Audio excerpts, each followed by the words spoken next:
हाम्रो घरमा सप्ताह पुराण र पार्टी कार्यक्रम भएको थियो। हामीले प्लास्टिकका कप बटुकाहरू एकदमै कम प्रयोग गर्ने भनेर चाहिँ थोरै मात्र किनेका थियौँ।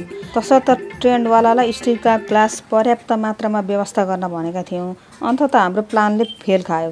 प्लास्टिकले वातावरणमा निकै असर गर्ने, पशु चराहरूले खाएर मर्ने, मान्छेको हर्मोन लगायत क्यान्सरको जोखिम हुने, स्वास्थ्य प्रतिरक्षा प्रणालीमा असर गर्ने, बिर्सने समस्यामा पनि प्लास्टिक मस्तिष्कमा जम्मा भएर यस्तो भएको भन्ने, फोक्सो मस्तिष्क आदि अङ्गमा जम्मा भएर बस्ने आदि स्वास्थ्यकर्मी वैज्ञानिकहरूले भनिरहेका हुन्छन्। त्यसैले आफैलाई असर गर्ने कुरा घरबाटै कम प्रयोग गरौँ न। कम्तीमा हामी जस्तो सचेत मान्छेहरूले प्लास्टिक किन्न लोभ गरेको पनि होइन, निम्तारूहरूलाई असहज बनाउन खोजेको पनि होइन। पहिला जस्तो उब्जनी नै हुँदैन बारीमा, केही फल्दैन क्या हाम्रो अनुभवमा पनि। त किन त बारी अलिकति खन भने प्लास्टिक भोलाका टुक्रादेखि बाहेक अरू केही पनि निस्किँदैन। पहिला टपरीमा खाइन्थ्यो, प्लास्टिकै नभए पनि चल्थ्यो। होटल सङ्घ नेपालले 2025 देखि सिङ्गल युज प्लास्टिक प्रयोग नगर्ने निर्णय गरेको रहेछ। यसरी नै पालिकाहरूले घरबाट प्लास्टिक प्रयोगलाई निषेध गर्नको लागि नीति बनाउन जरुरी देखिन्छ।